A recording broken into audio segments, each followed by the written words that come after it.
Ada tiga perhatianku pada saat ini, yakni penetapan Oktober sebagai bulan Rosario, krisis energi, dan pembukaan PON 20 Papua.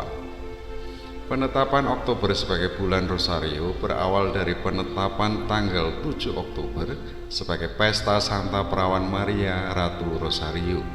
Pesta ini ditetapkan oleh Paus Gregorius XIII pada tahun 1573, tetapi saat itu masih dirayakan khusus di gereja-gereja yang altarnya didedikasikan kepada Bunda Maria. Penetapan itu dilakukan dengan mengubah nama Pesta 7 Oktober, yaitu dari Pesta Santa Perawan Maria Ratu Kemenangan menjadi Pesta Santa Perawan Maria Ratu Rosario. Baru pada tahun 1716, Paus Clemens XI memperluas perayaan Pesta Santa Perawan Maria Ratu Rosario ke seluruh gereja. Tanggal 1 September 1883, Oktober ditetapkan sebagai bulan Rosario oleh Paus Leo XIII. Bapak Suci meminta agar seluruh umat di paroki-paroki mendoakan Rosario dan Litani Santa Perawan Maria dari Loreto setiap hari, agar Bunda Maria membantu gereja menghadapi aneka bahaya yang mengancam pada saat itu. Dalam ensiklik Octobremense 22 September 1891, Paus Leo XIII menyatakan bahwa Oktober dibaktikan dan dikuduskan kepada Santa Perawan Maria Ratu Rosario.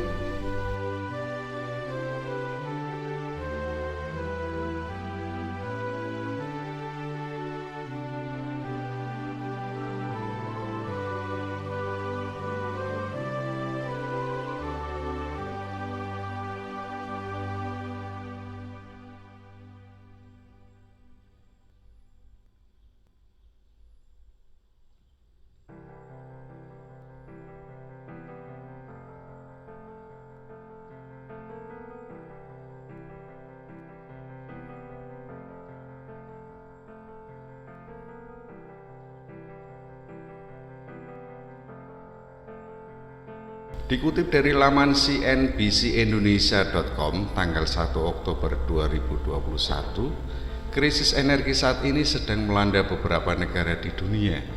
Terjadi kelangkaan pasokan dan naiknya harga gas, naiknya tarif, bahkan padamnya listrik, serta sulitnya mendapatkan bahan bakar minyak. Krisis energi saat ini sedang melanda Inggris. Hal ini terlihat dari naiknya tarif listrik serta sulitnya mendapatkan bahan bakar untuk kendaraan. Menurut Kedutaan Besar Inggris di Jakarta, kenaikan tarif listrik sendiri diakibatkan oleh naiknya permintaan akan gas alam, sehingga mengerek harga bahan bakar rendah emisi itu.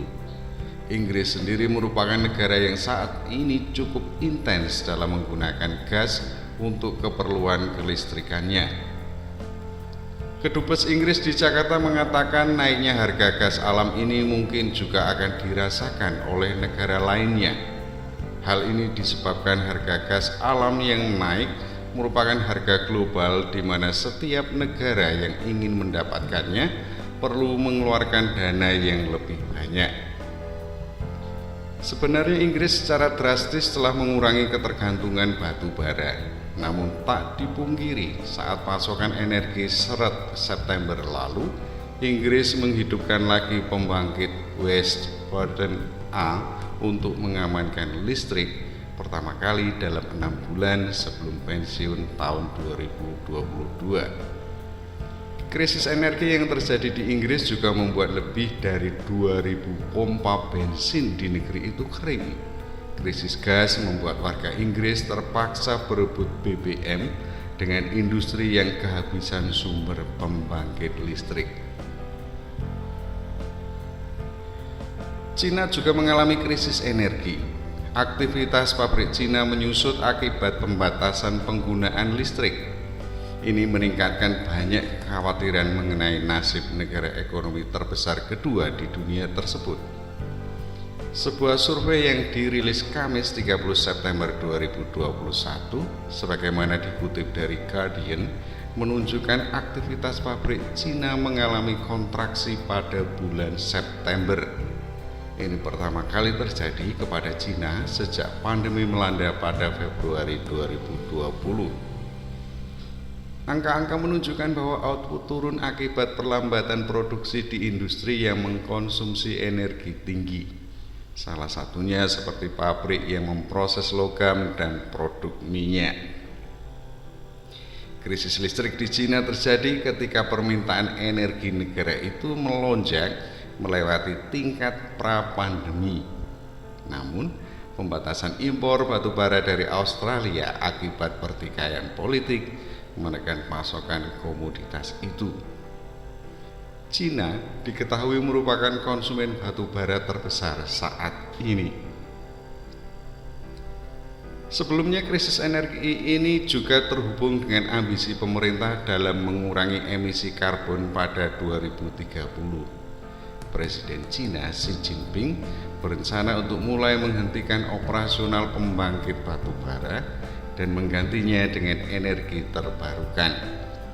Untuk mencapai target itu dibutuhkan pembangunan 100 gigawatt pembangkit tenaga surya dan 50 gigawatt tenaga angin setiap tahun untuk menyeimbangkan kenaikan konsumsi sebesar 5%. Hal ini jauh dari pertumbuhan energi terbarukan tahunan Cina yang baru mencapai setengah dari itu. Setelah Inggris dan Cina, kini krisis serupa mengancam India. Perusahaan utilitas di negeri itu rame-rame mengamankan pasokan batu bara setelah lonjakan permintaan listrik dari industri dan impor yang lambat. Ini karena rekor harga global karena rebound permintaan listrik, belum lagi persaingan dengan Cina. Data pemerintah menunjukkan setengah dari 135 pembangkit listrik tenaga batu bara atau PLTU hanya memiliki stok bahan bakar kurang dari 3 hari. Padahal aturan pemerintah federal pasokan setidaknya harus ada untuk 2 minggu.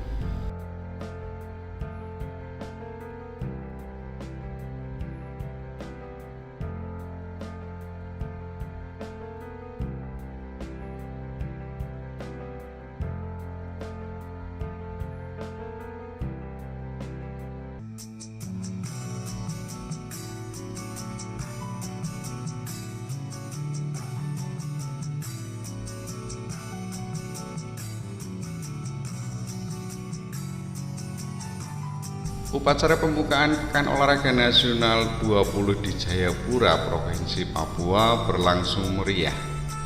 Masyarakat berbaur dengan para atlet menyaksikan kemeriahan penyelenggaraan Pesta Olahraga Nasional itu dengan penuh antusias. Upacara pembukaan PON 20 yang digelar di Stadion Lukas NMB diwarnai gegap gempita lampu warna-warni dan kegembiraan masyarakat. Presiden Joko Widodo secara resmi pada Sabtu 2 Oktober 2021 membuka penyelenggaraan PON 20 yang akan berlangsung hingga 15 Oktober.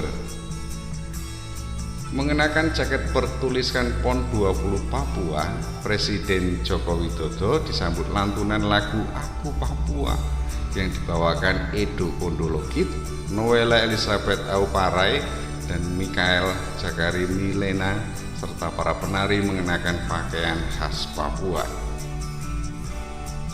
Sebanyak 56 cabang olahraga akan dipertandingkan pada PON 20 yang digelar di 4 kabupaten atau kota yang menjadi lokasi penyelenggaraan PON 20 Papua adalah Kota Jayapura, Kabupaten Jayapura, Kabupaten Mimika, dan Kabupaten Merauke.